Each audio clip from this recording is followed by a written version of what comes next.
I'll ask everyone to take their seats, and the Rules Committee will come to order. Good afternoon, everyone. Thank you for being here. In 2014, former Secretary of Defense Robert Gates famously said that then Vice President Biden, he's been wrong on nearly every major foreign policy and national security issue over the past 4 decades. Then 10 years later, in 2024, Secretary Gates lamented how the deterrent power of the United States has declined in the last several years and concluded, no one seems to be afraid of us. It doesn't take a rocket science to figure out that President Biden is the common denominator in this shocking turn of events. Indeed, his failed leadership has destabilized our geopolitical order and threatened our national security. From appeasing adversaries to opening the border, this president has eroded years of hard work in the name of a rather muddled worldview. House Republicans remain committed to shielding Americans from the worst consequences of this administration's warped priorities.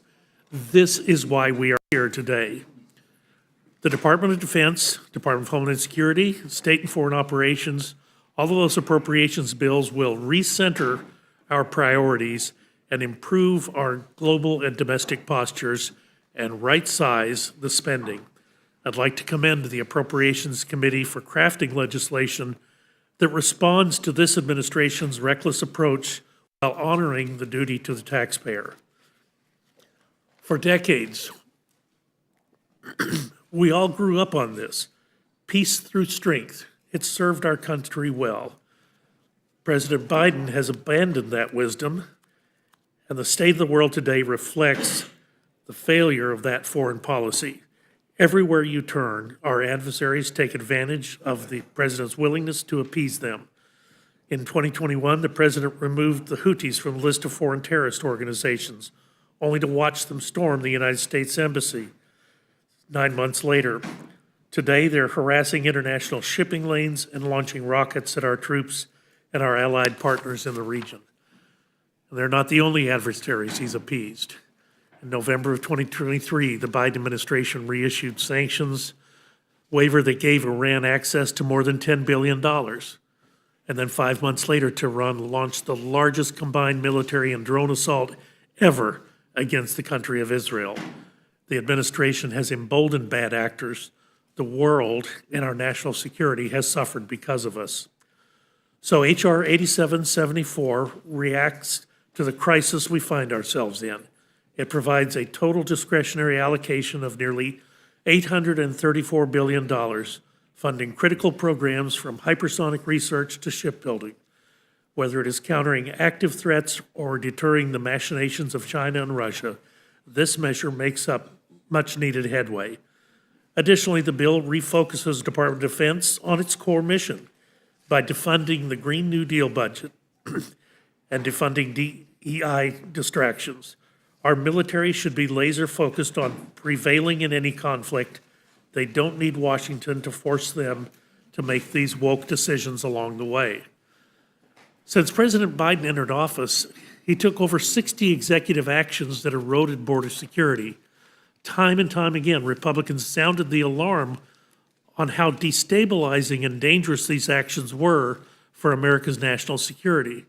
For years, we weren't only ignored, we were derided for daring to question the wisdom of our border czar, the wisdom of dissolving our nation's borders. Predictably, admitting scores of illegal immigrants from across the globe has not made this country safer. You know, it's interesting to me that when someone presents themselves at the border, if they say, I've got a credible fear in my home country, then the asylum laws allow them into this country. When do American citizens get to say, I've got a credible fear of all these people you're letting in unvetted, that they may make my life more dangerous? In fact, as ICE and the FBI have discovered, they've allowed at least 8 individuals with ties to ISIS to infiltrate major American cities. We're on a knife's edge for the sake of a president's radical ideology. Beyond the serious threat of terrorism, American lives have been cut short by criminal illegal immigrants on this administration's watch. Jocelyn Dungary, Rachel Morin, Laken Riley, Alex Wise Jr., Elizabeth Medina, Melissa Powell, Riordan Powell, and Travis Wolf are just a few of the individuals whose lives were stolen by this crisis.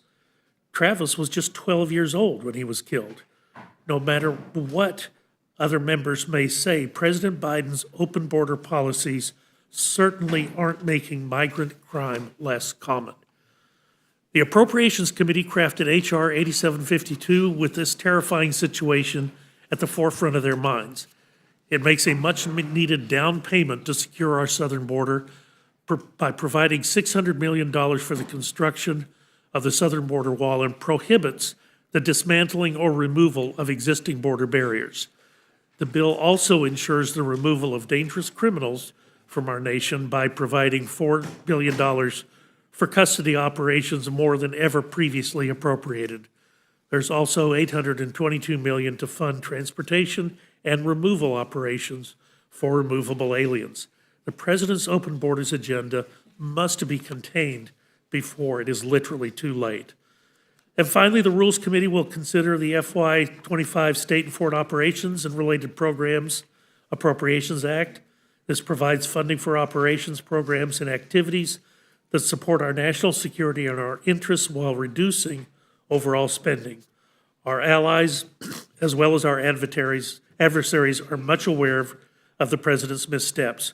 Within the bill, Israel receives $3.3 billion in foreign military financing to defend itself as it faces multiple threats to its continued existence. Additionally, countering the People's Republic of China, the Influence of PRC Fund is funded at $400 million, ensuring that strategic deterrence with China. I expect my friends and the ranking member will find that issues with these underlying measures, that's their prerogative. Indeed, it would be unusual for the ranking member to applaud the efforts of the majority in advancing their agenda to the floor. But I would like to offer two observations that I think most Americans are keenly aware of. First, the world has become much more dangerous than it was nearly 4 years ago. And two, President Biden has been at the helm the entire time. House Republicans are doing our utmost to reverse the reckless impulses that have put us on this path and will keep Americans safe. The Appropriations Committee has done their work by providing the funding. I cannot find fault with that. I only look forward to the enlightening testimony from the committee, the Appropriations Committee, and the opportunity to advance this critical legislation that bolsters national security at this pivotal moment. So I would now like to yield to our ranking member, Mr. McGovern, for any remarks he wishes to make. Well, thank you, Mr. Chairman, and you're right. We have a lot of issues with these bills that are before us, and it's not just our prerogative to remind the committee of these issues, but we think it's our obligation because what we do here is supposed to be important, and it reflects on our ability to lead in the world and to be viewed credibly. But when it comes to global leadership, we have a very different idea of what leadership looks like. After listening to your opening statement, I mean, we believe that Joe Biden has rebuilt America's standing in the world after Donald Trump ruined it, quite frankly. And it was Republicans, not Joe Biden, who held up aid to Ukraine for 9 months because their side buys into the Kremlin propaganda. It was a Republican president who went to North Korea, Mr. Chairman, who actually said after meeting with Kim Jong-un that we fell in love. Who says that? Donald Trump says that. It was a Republican president named Donald Trump who fawned over Vladimir Putin, who can't find enough superlative adjectives to praise people like Viktor Orban and every other dictator in the world. I'm glad that we have a president right now who is trying to rebuild America's image around the world and who is standing up for democracy, which is something that used to be a bipartisan value that we all were committed to protecting democracy, not only here in the United States, but helping to promote it and protect it around the world. But we are here today to consider 3 more extreme MAGA funding bills for fiscal year 2025. H.R. 8752, the GOP's Department of Homeland Security appropriation bill, wastes billions of dollars on useless, ineffective border measures while disregarding present threats from terrorists, foreign adversaries, and violent extremists. We're going to hear a lot from our Republican colleagues about how this bill will secure the border, but it won't. And let's be real here. Republicans don't want to secure the border. They had a chance to do so with the bipartisan Senate border plan. They killed it because Trump said so.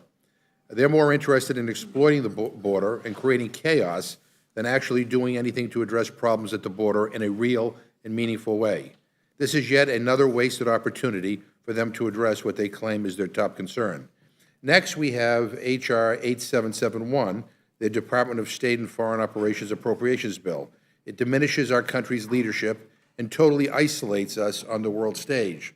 The devastating cuts in this bill amount to an American retreat that shortchanges foreign assistance, harms our efforts to protect women, and deeply damages our ability to lead the global response to the climate crisis. And then we have H.R. 8774, Republicans' Department of Defense Appropriations Bill, filled yet again with a dumpster of culture war garbage. June is Pride Month, and as people across the country celebrate LGBTQ plus people, this MAGA Republican majority is using the appropriations process to promote hate and bigotry. And they're attacking women's rights 2 years nearly to the day since the Supreme Court ended the federal right to abortion, which unleashed abortion bans across the country and emboldened opponents of human rights around the world. And 40 years since the devastating global gag rule was first introduced to prevent NGOs from providing essential reproductive health education and access worldwide. It is shameful and it is wrong that Republicans are abusing the appropriations process to rip freedom away from Americans and try to control their lives. Enough already. Stop with the culture war nonsense and let's get to work on doing the business of the American people without all this extreme MAGA nonsense. None of these bills, none of them will be signed into law the way they are written right now. We all know that. This is not about serious legislating. This is about show business right now, performing for the most extreme right wing of the Republican base. And it is a waste of time. It is a waste of time. And I don't know what's wrong with you people, but all you seem to care about is attacking women's reproductive freedom and women's reproductive rights and beating up on the LGBTQ plus community. It is offensive. It is sick. We ought to be focused on serious matters of moving these important appropriations bills forward rather than wasting all of this time. And with that, Mr. Chairman, I want to thank our witnesses for being here, and I yield back my time. I sincerely thank the gentleman for his comments. Without objection, any prepared statements that our witnesses may have will be included in the record. I'd like to welcome our first panel, Chairman Mark Amadei and Acting Ranking Member Lauren Underwood, Chairman Mario Diaz-Balart, and Ranking Member Barbara Lee, Chairman Ken Calvert, and Ranking Member Betty McCollum from the Committee on Appropriations. We'll start with Chairman Amadei. Where are you? And I welcome your testimony. Thank you, Mr. Chairman, Mr. Ranking Member. I have lost a little weight, but not enough to fit in the palatial surroundings of your hearing room. So if you don't mind, I'll stand instead of doing the bowling thing. First of all, I know that everybody's familiar with I'm not the sure bill. that they can hear on the microphone. For the television. Television. I mean, Yeah, please sit down for the West Coast crowd. Well, the face made for radio, I don't think the audience can hear. Thank you, Mr. Chairman, Mr. Ranking Member. For your record, my name is Mark Amadei, representing Nevada's 2nd Congressional District, here to present the 2025 Homeland Bill. I know that the committee members and the staff are familiar with the contents of the bill from listening to both opening statements, so I won't regurgitate that and make my intro remarks crisp in order to free up as much time as possible if there are questions from the committee. The bill before us provides $64.8 billion for the Department of Homeland Security, an increase of $2.9 billion above the fiscal year 2024 level. In addition, it includes 22.7 billion for disaster response and recovery activities. It prioritizes investments that, in our view, make the border more secure and makes appropriate cuts into policies and programs we know do not work. Treating the border crisis as an issue that can be managed solely by providing grants to NGOs only further incentivizes legal immigration and does not work. Last year, we funded $1.7 billion for tents to process an unprecedented number of aliens that continue to cross between the ports of entry under this open border policy presently in effect. Has spending billions of taxpayer dollars for processing tents along the southern border just to release aliens into the interior at a rapid pace reduced illegal immigration at all? We think it's not working. So we eliminated that funding in this bill. And for shelter services grants, we're spending hundreds of millions of dollars in places like New York City, Chicago, and D.C. to pay for transportation, hotels, and other services for migrants. Those very mayors of those cities have declared the migrant influx untenable. Does giving additional services and transportation money to nonprofits to reduce encounters or deter anyone from crossing illegally?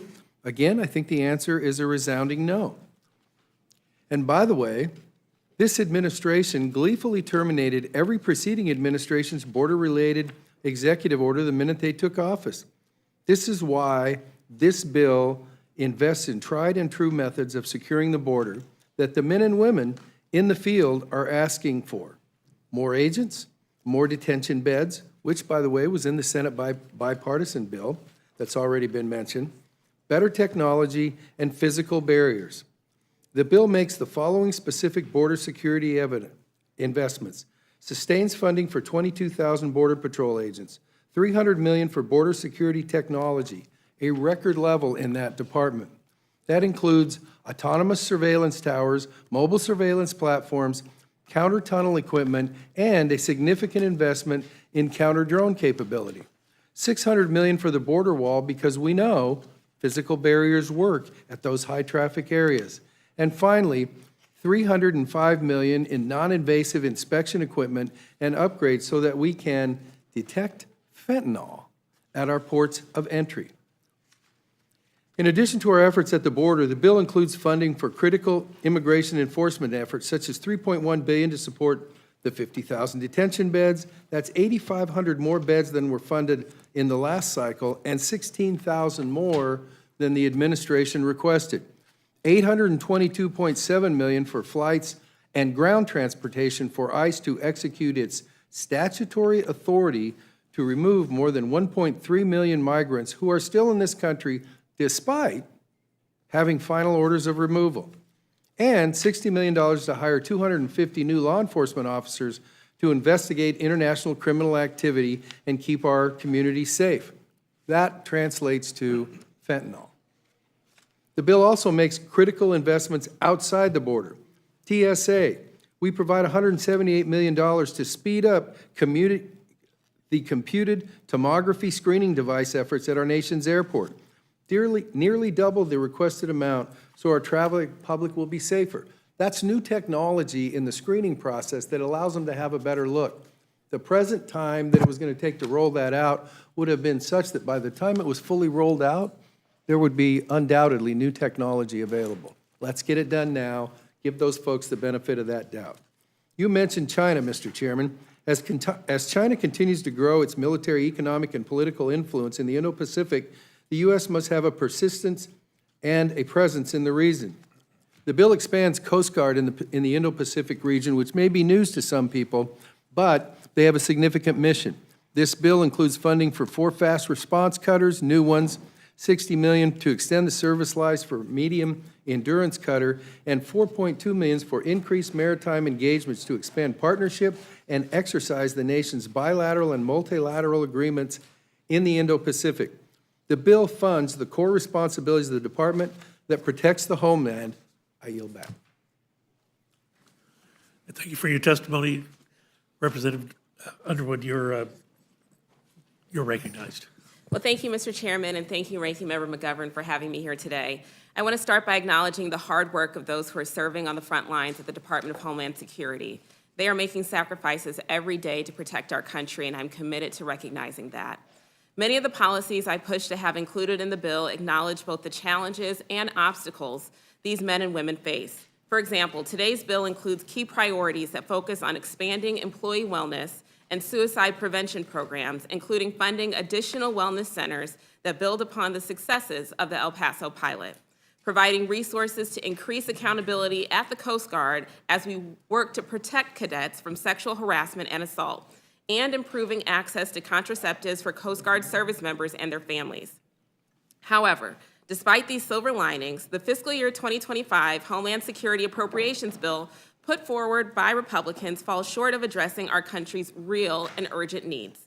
The legislation not only increases funding for inhumane, costly, and ineffective responses to the humanitarian crisis at our border, it cuts $2.1 billion to border security operations, including the complete elimination of the Shelter and Services Program and the critical resources our U.S. Border Patrol agents need to secure the border. Let me be clear, eliminating the Shelter and Services Program will not stop migration. It will only prevent communities from managing surges humanely and safely, ensuring chaos and desperation across our country. The bill also guts funding for refugee and asylum programs and even includes a provision that would cut over $300 million in fee funding for the asylum program. The proposed cuts to the asylum program would only further overwhelm our broken immigration system and ensure that more people are released from DHS custody without legal status. That outcome is not good for anyone. The funding choices made by the majority in this bill will result in more people being released into the interior while they likely wait for years for their case to be decided. And the disappointing truth is that this bill doubles down on outdated, ineffective border security strategies that ignore reality and will waste billions in taxpayer dollars.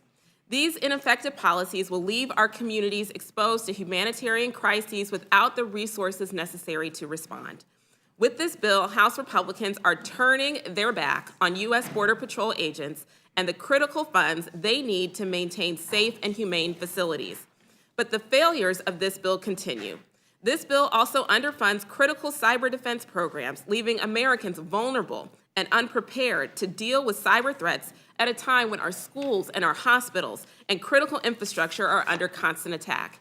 And in the face of threats of terrorism and violent extremism that have been highlighted by both the prior and current administrations, this bill eliminates funding for the Center for Prevention Programs and Partnerships, also known as CP3. It eliminates funding for the Targeted Violence and Terrorism Prevention Grant Program. It cuts funding for the Countering Weapons of Mass Destruction Office, and it includes statutory restrictions that would prevent the department from taking the important actions needed to reverse the alarming trends we see on violent extremism and terrorism. If passed as written, this bill would leave our communities with nothing to address some of the most urgent threats we are facing across the United States. This legislation reflects a missed opportunity to work in a bipartisan manner to prioritize the needs of our nation, responding to existing and emerging threats and urgent needs of our nation. In its current state, this bill does not do that. In the coming months, I look forward to working with my colleagues to produce a bipartisan bill that puts people over politics and funds the priorities that will keep our country safe, healthy, and prepared to face our challenges with resolve. Thank you, and I yield back. Chair thanks the gentlelady. The gentleman from Florida, the Chairman Diaz-Balart, is recognized. Mr. Chairman, thank you very much. My voice is a little bit gone. I hope it'll last throughout this presentation. Mr. Chairman and the Ranking Member McGovern and the members of the committee, thank you for the opportunity to testify on the fiscal year 2025 Department of State Foreign Operations and Related Programs Appropriations Bill. The bill before us today will allow us to build on the important changes that the House Republicans fought to secure in the fiscal year 24 bill signed into law, frankly, just a few months ago. This starts with further reductions to the top line. The State Foreign Operations Bill before you represents an 11% cut from fiscal year 2024 enacted. That bill, by the way, was a 6% cut from the year before. Now, you've heard it already that some will say that cuts of that magnitude will jeopardize the United States leadership in the world and make us less safe. I completely disagree. In fact, it's just the opposite, Mr. Chairman. The priorities in this bill are really simple and straightforward. If you are a friend or an ally of the United States, this bill supports you. But if you are an adversary or are cozying up to our adversaries, then frankly, you're just not going to like this bill. The bill eliminates controversial or ineffective programs that American taxpayers do not support, and that frankly, even our allies and partners don't support either. Yet, even with such a top-line reduction, the bill fully funds the U.S.-Israel Memorandum of Understanding, increasing funding to counter Communist China, even above the President's request, and continues critical security assistance to Taiwan and other allies and partners. But let me tell you what this bill does not fund, Mr. Chairman. So despite the Biden administration's request, this bill will not fund organizations that employ terrorists, like UNRWA, provide a platform or that provide a platform on the global stage to the worst human rights abusers, like the UN Human Rights Council, or take bogus legal actions against Israel as it fights for its very existence, like the International Criminal Court and the International Court of Justice, or that cower to Communist China and deny Taiwan even observer status, like the World Health Organization. Bill does not pay other countries for their climate reparations, like the Loss and Damage Fund, for example, or this bill does not fund groups that promote and mobilize migration caravans to the United States southern border, like many of the organizations that do so today. So again, thanks to this administration, we have this open border, and we should not be paying to help facilitate illegal migration. Now, I'd like to take a moment to address the United Nations. It's obviously a big deal. This bill acknowledges, frankly, the mockery that is the UN and zeroes out the UN regular budget. Let's be clear. The hypocrisy and the moral decay at the UN has only gotten worse, and it reared its ugly head. It does, frankly, rear its ugly head time and time again with repeated and brazen anti-Semitic attacks against Israel. That is why this bill building on a key win from the fiscal year 24 law and adds new conditions on anti-Semitism and anti-Israel bias throughout the United Nations and other international organizations. You see, the taxpayers will not be on the hook for this unacceptable behavior. The bill continues to prioritize countering the Chinese Communist Party and their malign and destabilizing actions around the world, providing $2.1 billion, which is above the President's request, as I mentioned, for that. It also provides $500 million in foreign military assistance for Taiwan's security needs, Mr. Chairman, and prioritize funding for other partners in the Indo-Pacific, including the Philippines and the Pacific Island countries. Now let me turn to our Western Hemisphere, which is another priority in this bill impacting all Americans. Funding will combat the trafficking of opioids and, in particular, fentanyl. The bill also holds accountable governments failing to cooperate on counter-narcotics and other issues of critical importance to the United States.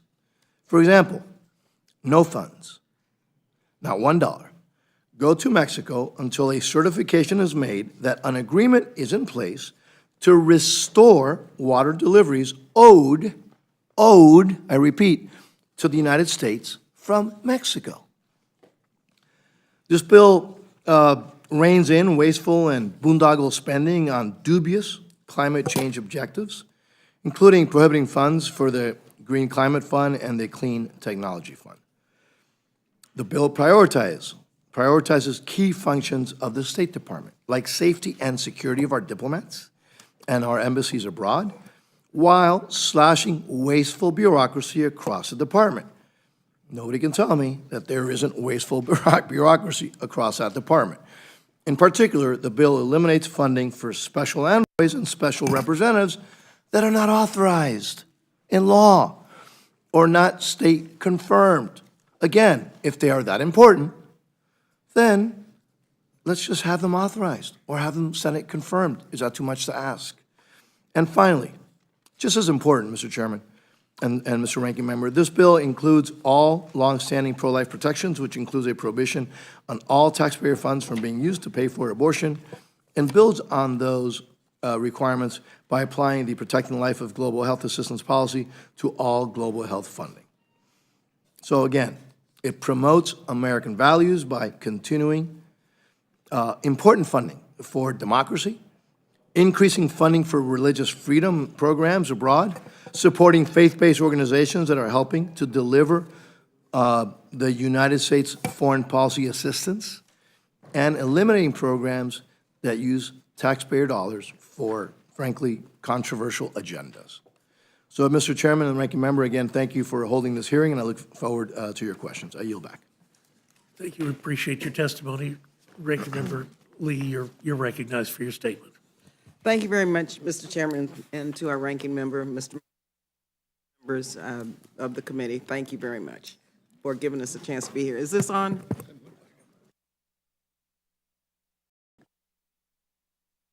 I think it is now. Okay, first, believe it or not, I'm going to thank our chair for his friendship. We do disagree on each and every issue, but I want to thank him for respecting my point of view and our points of view on our side. Needless to say, I oppose the Republican fiscal 25 state and foreign operations appropriations bill as drafted. This is a deeply political extremist bill that seeks to satisfy the most radical members of Congress at the expense of our national security, global human rights, and the well-being of our allies. Now, let me remind you that currently we spend less than 0.5% of our GNP overseas with foreign assistance. This means that current spending is 50% less in real terms than, spent on diplomacy and development than during the Cold War. I must note that our House debate on this particular bill will be carefully watched by people around the world. I urge this committee to reject the floor amendments that would further cause America's friends and foes to question America's strength or resolve to tackle the biggest global issues of our day.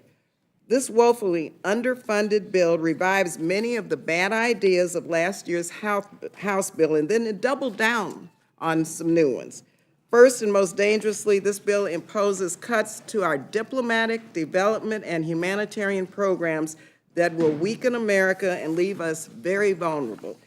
The measures Republicans are bringing to the House floor this week would slash our diplomatic and development programs by a shocking 12%, while at the same time seeking to increase military spending by $8.5 billion. These cuts would leave America vastly weakened and continue a dangerous trend that puts the Pentagon on steroids while leaving diplomacy and development on life support. Now, I just returned from a bipartisan delegation to Africa, where my colleagues and I, Democrats and Republicans, met with reformers in key African democracies. These leaders told us they preferred to partner with the United States over China, but too often America's presence and investments was missing in action. Countering the PRC's influence means plainly and simply showing up. Republicans can't have it both ways. This bill encourages China, Russia, and all of our adversaries to fill the void that this bill, with a 12% cut, yes, last year a 6% cut, will accomplish, and it is accomplishing that. So you can't have it both ways. This bill also takes a dishonest approach to the existential threat posed by climate change. People around the world are confronting the impacts of human-caused climate change right now. Life-threatening temperatures, crop failures, floods, and severe weather. Many of us are experiencing this in our own districts and hometowns. We can't change the temperature. Climate change is here. The past 12 months have been the hottest ever measured. But we can help people in communities around the world to cope with the most life-threatening impacts. This bill leaves us without the tools to respond to this threat. The bill also wages war on women's reproductive freedom. 218 million women still do not have access to the tools needed to decide when and how to have a baby. And hundreds of thousands die in childbirth. That is a fact. This bill makes it harder for women to access care. It also cuts off funding to UNFPA, the one partner that provides services to mothers and their babies in the hardest places to reach. But one of the most damaging aspects of this bill is the massive abdication and retreat of United States leadership around the world. The bill projects a worldview that sees issues and countries as black and white, good and evil. If we don't like everything about an organization or can't control all of their actions, this bill prohibits funding it. It's our way or the highway. This is fundamentally undemocratic for a country that stands for democracy. Perhaps most telling is the largest increase in this bill is foreign military financing. While zeroing out the United Nations and outright prohibiting a half dozen UN bodies from being funded, the message of this bill is more weapons, less cooperation. But members, Mr. Chairman, and our ranking member, this is not how the world is. It's not how it works. This approach is isolating America. Yes, human rights violators in countries that do not share our values, they also participate in these organizations. But that is why we must stay engaged, not walk away. If we cede the ground to countries with little regard for human rights, we are enabling more injustice. The world is full of threats that don't respect borders, from climate change to pandemics to assertive dictators. We can't stick our head in the sand and hope it will go away. Let me take a moment to thank our diplomats, our Peace Corps volunteers, our Foreign Service staff, our security, our support staff, all of those who are supported. They're supported by this bill. They continue to make great sacrifices on behalf of the United States, and we are deeply grateful. Again, the world will be paying attention to our floor debate. Our allies are asking if we are serious about protecting human rights and dignity, or if we intend on building a wall around America and telling our allies to go at it alone. I urge this committee to reject these amendments and debates that will further isolate and weaken America in the eyes of both our friends and adversaries. Thank you, Mr. Chairman. Thank you, Mr. McGovern. Thank you, Ranking Member Lee. Thank you for your testimony. Chairman Calvert, you're recognized for your statement. Thank you, Chairman Burgess and Ranking Member McGovern. I'm sure your former Chairman, Mr. Cole, is watching this debate. He had a good week last week. Congratulations to the Chairman. We wish him well.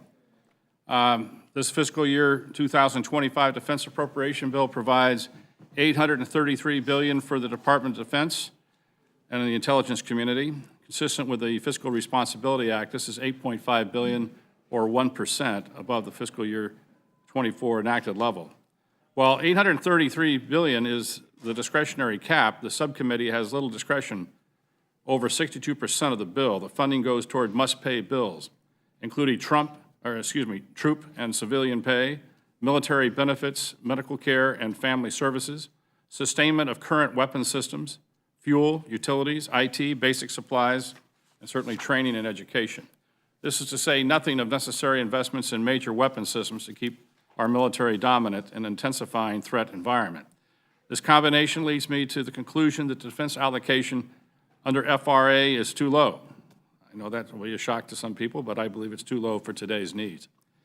That said, FRA is the law of the land. To provide a capable, lethal, and readily usable military within these fiscal constraints, the Defense Subcommittee scrutinized the fiscal year 25 budget requests line by line, held numerous bipartisan engagements with senior Department of Defense officials, and conducted rigorous oversight, resulting in roughly $18 billion in cuts. Many of these cuts are due to schedule delays, unjustified cost increases, under execution, or other programmatic adjustments. In many cases, the department simply did not provide clear and adequate justification, and we're not going to give any blank checks. Turning to the details, the bill continues the investments made in fiscal year 24 by prioritizing funding for the fight against China, promoting innovation and the modernization of our military, supporting our service members and their families, optimizing the Pentagon's civilian workforce, enhancing the department's role in countering the flow of illicit fentanyl and synthetic opioids, supporting America's close ally Israel, and ensuring the department is focused on its core mission of training and equipping our warfighters. The only way to prevent Chinese aggression is by fielding and operating capability that demonstrates American military advantages. President Xi is planning to invade Taiwan potentially by 2027, maybe sooner. The United States must be ready.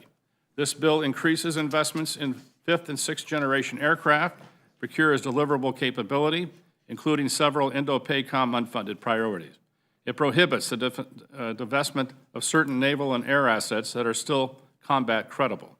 And it provides $200 million for Taiwan security cooperation programs while prioritizing defense articles and services to the threatened island. The bill continues to invest in the reawakening of American defense innovation. To understand this imperative, we must think back to 1993, when then Secretary of Defense Les Aspin hosted the defense contractor version of the Last Supper. He had a simple message to the 24 defense prime contractors present. One word: consolidate. 31 years later, the consequences of this decision mandate action. As evidenced by endless reporting, our defense industrial base is very fragile and competition is stifled. Almost every major defense acquisition program is plagued by constant issues: persistent inflation, aging workforce, costly infrastructure, weak supply chain, overly optimistic schedules, unrealistic budgets, and overpromised results. To procure modern capability on an accelerated timeline, this year's bill once again provides significant investment in innovation and modernization. The bill reflects the requirement to leverage the innovation community and American entrepreneurs to rise to the occasion. The bill also maintains high levels of funding for the department's drug interdiction and counter-drug activity, adding $242 million above the President's request and increasing funding for the National Guard counter-drug program and the National Guard Youth Challenge program to empower states to take a more active role in the defense of their community. The bill also transfers Mexico from NORTHCOM to SOUTHCOM for improved coordination and prioritization. As I mentioned at the outset, this bill focuses the department on its warfighting mission. The bill includes a number of general provisions carried in the House Fiscal Year 24 bill that send this clear message to the department by pivoting it away from the culture wars. Finally, underpinning these priorities is the imperative to support our service members and their families. The bill includes a 4.5% pay raise for all military personnel, includes $2.5 billion toward an additional 15% pay raise for junior enlisted service members. This will have a significant positive impact on the recruitment and retention and will improve the quality of life for our service members and their families. Before I close, I'd like to comment on the number of amendments that have been submitted. This year, over 400 amendments have been filed, valued at about $6.4 billion. That's just shy of 1% increase allocated for the defense this year under the FRA. I support an open and transparent process, and I support the intent of many of the funding amendments. However, I'm concerned that the sheer volume of amendments, coupled with a tight top line, complicates our efforts to produce a bill that provides the resources necessary to deter and, if necessary, win a war. In short, this bill procures where we can, trains where we must, and invests in capability that will make our adversaries wake up every day and say, today is not the day to provoke the United States of America. I look forward to working with all of you and to achieve that end. And with that, Mr. Chairman, I'll yield back, and my good friend, the ranking member, has her statement. Ranking Member McCollum, you're recognized for your statement. Thank you, Chairman, and to Ranking Member McGovern, and to those of you on the committee, Mr. Cohesion. Like the past generations who fought for the ideals espoused in our Constitution, we need to foster a climate in our military that appreciates and supports all Americans who take that oath to serve. Unfortunately, at this time, this bill does not reflect that sentiment. Fiscal year 2025 Department of Defense Appropriations Bill presented to us today repeats some of the same mistakes as the FY24 House bill proposal. Once again, this bill includes partisan social riders that were just rejected in the FY24 conference agreement. And the inclusion of those riders in the process last year led to several continuing resolutions that spanned over 5 months of this fiscal year. And our national security cannot afford to wait another 5 months as we previously did.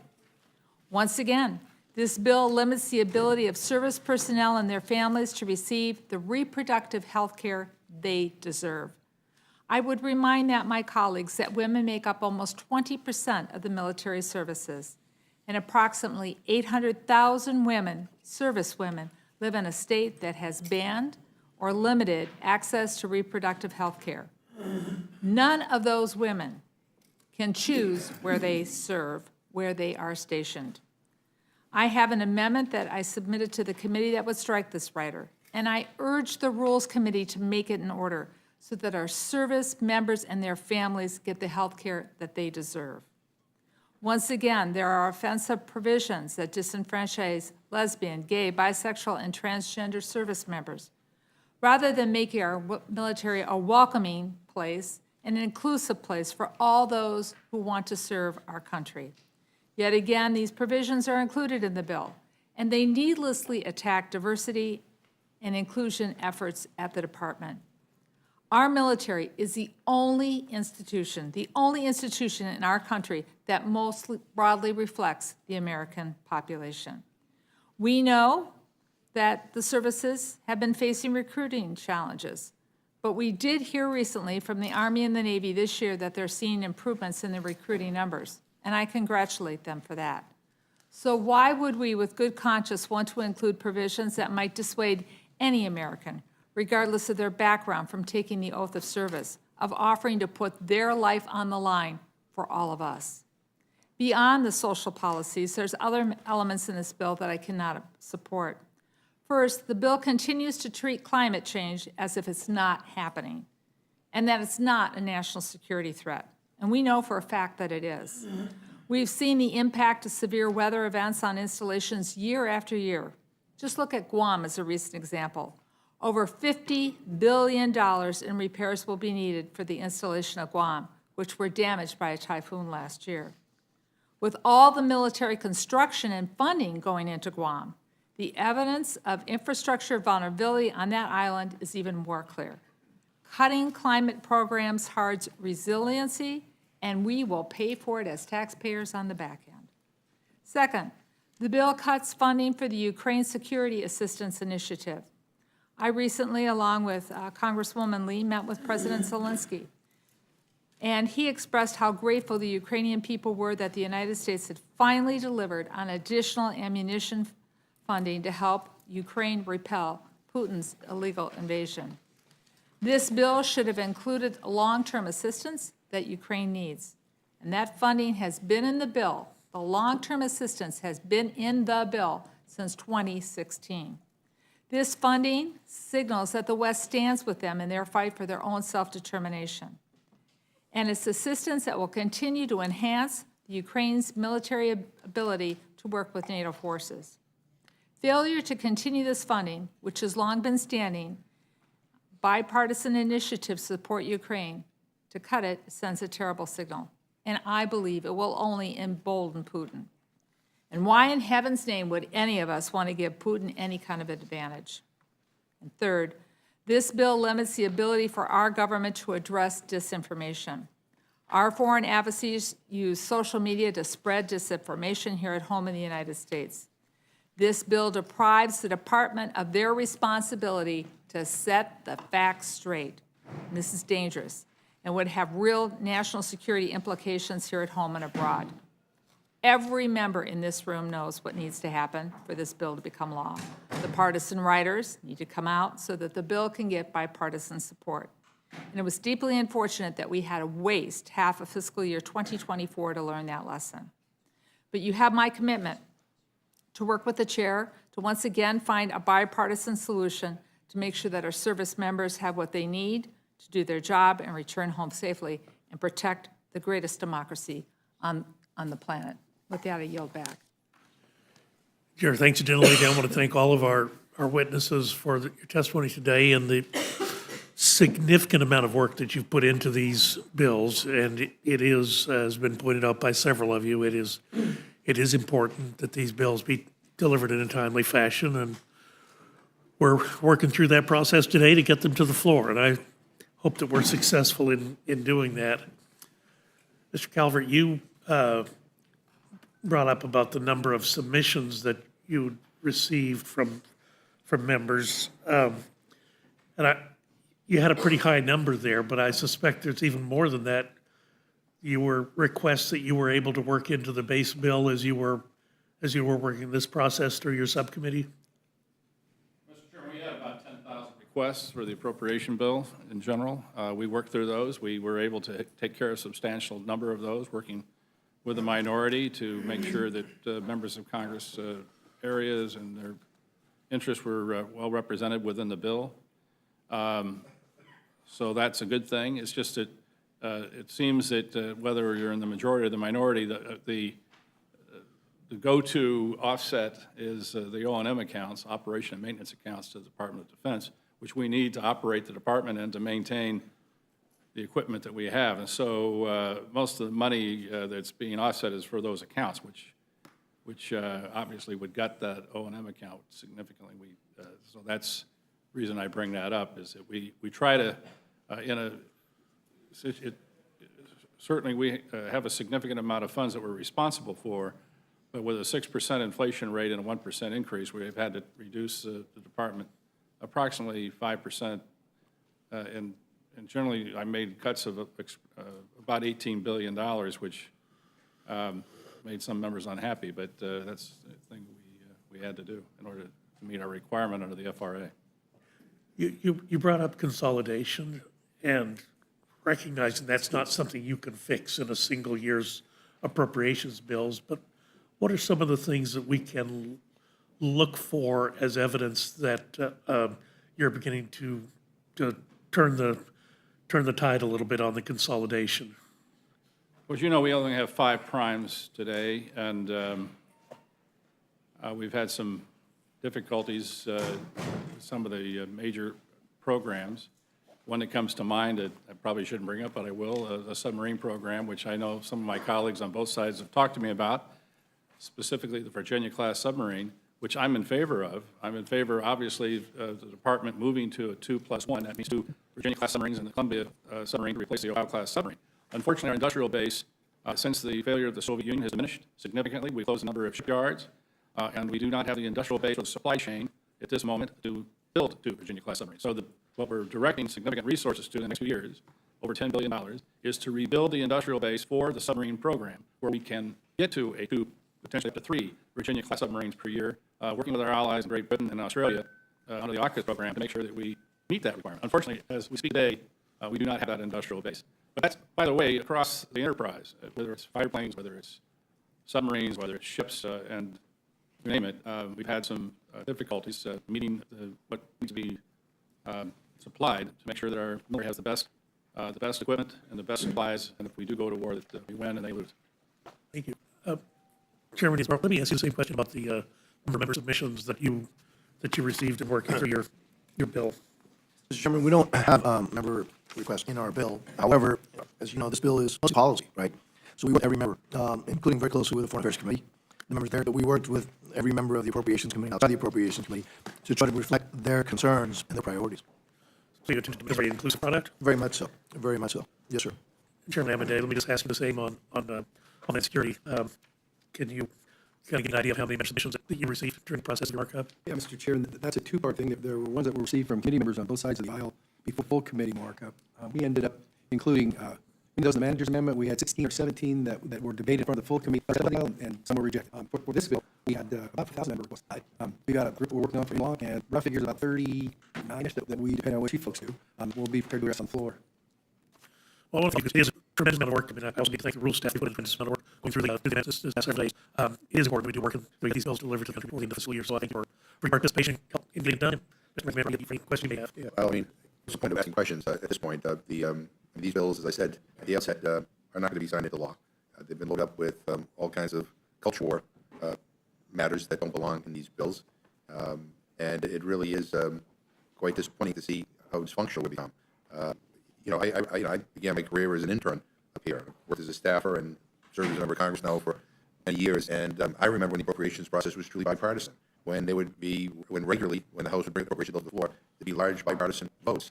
We're not, that's not what we are right now. And any attempt at trying to be bipartisan, they come to the Rules Committee, and the Rules Committee will screw it all up so that it is partisan. We had an NDAA bill that passed out of committee 57-1. I mean, people, you know, Democrats, Republicans, 57-1. You can't get Democrats, Republicans to agree on much, but they agreed on moving that bill forward. It comes to the Rules Committee, goes to the floor, and becomes this totally partisan vehicle. So, I mean, bipartisan. Will it yield? I'm happy to. Did it pass on the floor, the NDAA? Yeah, it did, yeah. Well, but that bill as it is not going to look like it ever sees the light of day.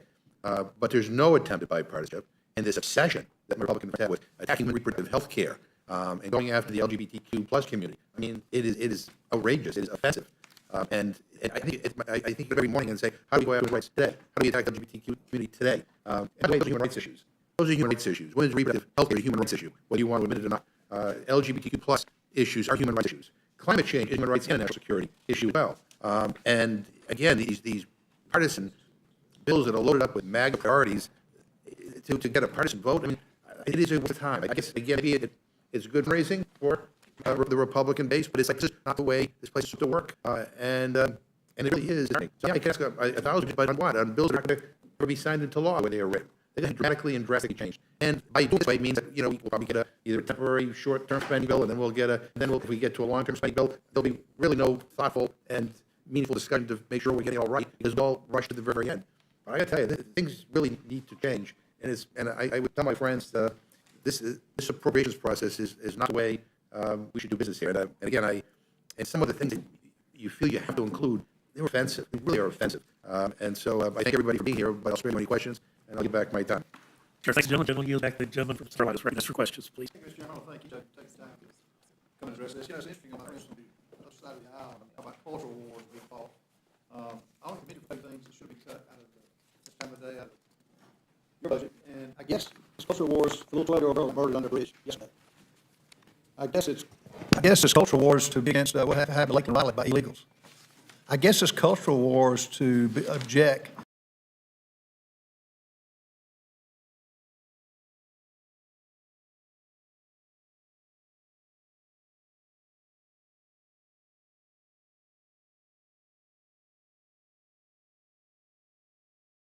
is on putting some things in place for the Biden administration to make them follow. And I realize, yeah, he's going, if it sees the light of day, he's going to be against it. He's against everything that's pro-American. So would you go over that, Mr. Amadei? Yes, sir. Mr. Chairman, through you to the gentleman from South Carolina. I think we're all up here a product of our experiences, and our experiences in terms of border issues over the last 3 years should have instructed people on both sides.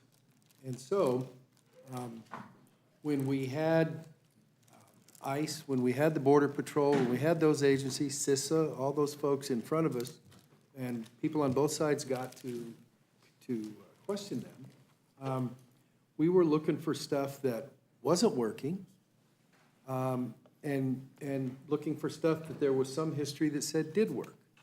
And so from that testimony, you can attribute it to whatever you want, but I'll just tell you that testimony informed the committee's work product on what we're doing now is not working.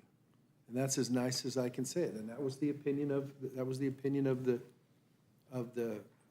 obviously the majority of the committee, and so we tried to put the funding in those areas that we believed were proven, time-proven methods of controlling flow in some sort of a manner that complied with regulations and rules for entering the country. And so that's where you see we put our money where our mouth was in terms of solutions for the border that are different than what's going on right now. How about address HB 2Bs, increasing that? I'm from South Carolina. We're a manufacturing, textile manufacturing state. We're heavy in the hospitality industry. Do you realize this number of the HB 2Bs hadn't been increased for 34 years? And we've got empty tables that are not being used. Taxes aren't being collected on food sold because they can't get waiters. They can't get the processing there. Give me a flavor of what went into that, increasing that. Well, it wasn't the first time that it's been in front of the committee. As you probably know, Dr. Harris from Maryland, who has a bit of an industry floating around there associated with the Chesapeake Bay and the Atlantic coast and that sort of thing with the seafood industry, offered it. Pedigree from Maine, strong voice for the hospitality industry and in what's going on up in the northeast corner of the country. You've got Mr. Westerman, forest workers. I mean, there's a cross-section that is, God forbid, bipartisan that supports this. The biggest challenge that it has is when you talk about immigration is, well, is that really in Homeland's jurisdiction? And so the judiciary members have a concern about that. There's an outfit out there, Numbers USA, that has a concern about it. They didn't make any effort to contact me, not that that's magic, but it's like, well, these are jobs that other people could have, and it's like, listen, if I've missed some data on that, I'd be happy to look at it and acknowledge that. I can just tell you that it went before the committee. The committee was fine in their markup. It went before the full committee, and the full committee supported it. And, you know, I would be scared because I would venture to say that there's a fair element of bipartisan support for that. So we'll see what this committee does. But if it gets to the floor, unless there's somebody who's got some impassioned, factual basis for saying this is why this is bad policy, I think people that need temporary workers in accordance with the rule setup deserve a shot. And so all it really does is say, this is the number, and it makes you do that number, whatever the existing number is. So it's not discretionary, you know that for sure. So it's not like, hey, we're gonna double the number of visas or anything else like that, but it is gonna say, and by the way, the last few years, that number has been issued. And so it just says you will instead of you may, is the general effect for the number of visas. But And I've heard from the numbers group, and they can't back up anything that, any objection to it. This isn't, what Biden is doing is illegally letting anyone and everybody with a criminal record in this country. What the HB 2B visas do is they have strict guidelines. These people are coming to work. For that peach farmer who's got to get the peaches out of his field, for that, for farmers at every process need workers. So, and again, it hadn't been increased since 1990. Anyway, thank you all for your work, and Mr. Chairman, I have no further questions. Gentleman yields back. Chair thanks the gentleman. Gentlelady from Indiana is recognized for questions. Thank you, Mr. Chairman. Chairman Diaz-Balart and Ranking Member Lee, I want to thank you for coming to testify today on the State and Foreign Operations Bill. Chairman Diaz-Balart, I want to start by particularly thanking you and your team for including report language related to Turks and Caicos in this process. The report language states, the committee has growing concerns about conditions and due process terms under which United States citizens have been detained and processed for alleged violations of Turks and Caicos Islands law. The committee directs the Secretary of State to prioritize engaging with the government of Turks and Caicos Islands to seek positive resolutions on such cases. Not later than 90 days after the date of the enactment of this act, the Secretary of State is directed to submit a report to the Committee on Appropriations on efforts to release detained United States citizens, as well as an update on how the Department of State is advocating for policy modifications on such matters with the government of Turks and Caicos Islands. As you and your staff very well know, myself and other members of this committee and of our conference have had constituents caught up in the legal system on the island and have been detained, some for many weeks at a time, some for months. The treatment of Americans on the island of Turks and Caicos of recent months has been awful. And we've also seen a tremendous lack of support from the Department of State that has been unacceptable. So to the chairman, Diaz-Balart, I think I know the answer to this, but I just want to ensure for both those Americans who have been detained and those who've come home, is it your intention that we can continue to work together to make sure that no other American has to suffer what too many have already suffered on the islands of Turks and Caicos? Mr. Chairman, if I may. Thank you. Actually, thank you for those kind words, but this language is in there because of your efforts. You and again, committee member Guy Rushenthaler, who's also an appropriator. This has been one of the most frustrating things to deal with. And I just am in gratitude for your leadership, for you not backing down. We learned because of you and because of Guy Rushenthaler that the Department of State, frankly, hadn't even visited these folks for a long, long time. They were slow at best. And so, again, I thank you for those words, but with all due respect, let me throw those back at you, because we owe you and Guy Rushenthaler so much. And those constituent of yours who have been going through this, I'm sure they're aware of your efforts, because none of this would be possible without you. We have that report language, but that's, again, we just want to make sure that we do not forget about this, that it's got to come back to us. I feel pretty confident, by the way, that you're going to see some good changes taking place, but none of this would happen without your leadership, your steadfast, just absolutely brilliant and steadfast leadership. And again, I do have to mention our appropriator colleague, who's also a member of your committee. Well, thank you for your attention, and I appreciate you sending that back to me. It's great to be able to work together on this. What happened was dreadful and unfortunate. I hope it never happens again, and certainly Mr. Rushenthaler and I, and with the help of you and your committee, are committed to making sure that no other Americans suffer as many have in the past few months. So thank you. And to Chairman Calvert and Ranking Member McCollum, thank you for testifying today. Chairman Calvert, I wanted to thank you and your staff, frankly, all of the staff of the Appropriations Committee and the Rules Committee. This is a season that brings hundreds of amendments on important bills like our defense bill. Our staff do have to shoulder an incredible burden to get these important bills on the floor and process all of these amendments. So I don't want today to pass without thanking both sides for their hard work as we go through this to get the best results on this legislation. Chairman Calvert, I'd like to just ask you briefly about the substance of the bill itself. I know innovation is an important subject for you in particular, and how it relates to small business. Could you just expand briefly on what the bill has done as far as promoting innovation in our defense industrial base? This is a bipartisan effort with me and the ranking member. DIU, Defense Innovation Unit, is extremely important to where we can move to the next chapter.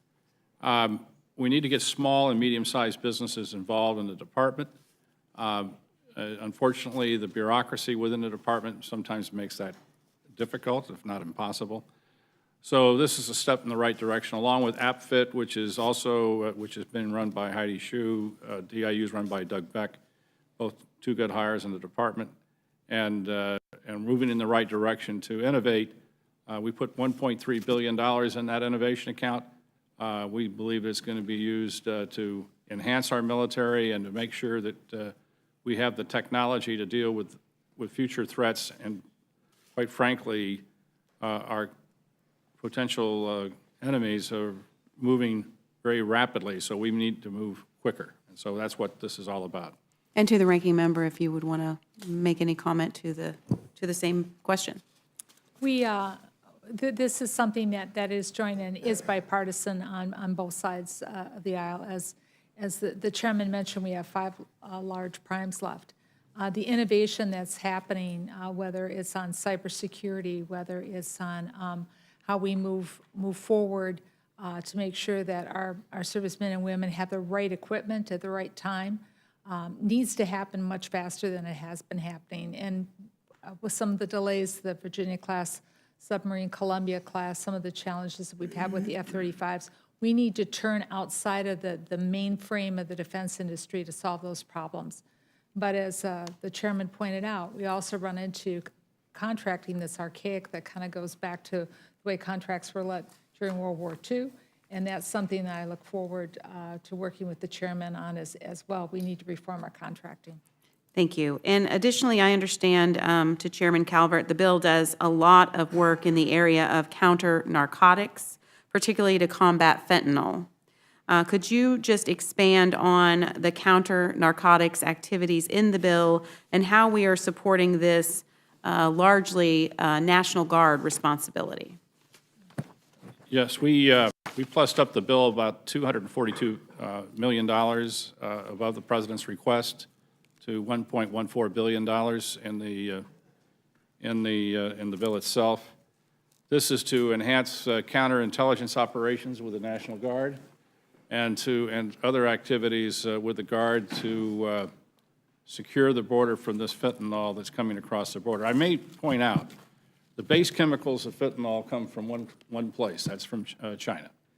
Those chemicals are primarily made by the 2 major cartels in Mexico and then distributed in the United States. We've had 100,000 plus opioid deaths, primarily fentanyl, in the United States in the last year and the year before that. And since this opioid epidemic has happened, and this, I call it poison, not because sometimes people inadvertently take this, we've lost more people than we've lost in both World War I and World War II combined. This is a national crisis, and we need to deal with it, and we're looking forward to working with the Guard to make sure that they have the resources to take this on, along working with the Border Patrol and all other elements of government, including the U.S. Treasury, by the way, who needs to get after the money in this. If you take illegal drug activity, illegal farming, illegal fishing, human trafficking, you add it all up, the FBI told me that it goes over $100 billion a year. $100 billion a year, and is going to these criminal elements that's being used against and killing Americans every single day. So thank you for your help. Well, thank you for your leadership. With that, I yield the balance of my time. Thank you. And Mr. Scott. Madam Chair, out of respect for everybody's time, I'm going to pass. Thank you. I have no questions. Okay. All right. Well, thank you for appearing before us today. The witnesses are excused. Boy, you got it off easy. If I may, a very quick Mr. point. Chair. So Congresswoman Barbara Lee and I, Congresswoman Barbara Lee and I probably don't agree on anything. And we have huge disagreements, but we do so civilly. And this is going to be, she's been in front of this committee many times as chair and as ranking member. This will be her last time as either chair or ranking member in front of this committee. And so I just, one of the things that I'm very proud of is that, again, and her and I have had these conversations, we can laugh about it. They're very rarely, you have 2 people that disagree more than her and I do. But we do it civilly, we do it with respect. And so I think that is a demonstration of what this committee, the Appropriations Committee, can do, should do. And so I just want to let you all know that this will be her last time.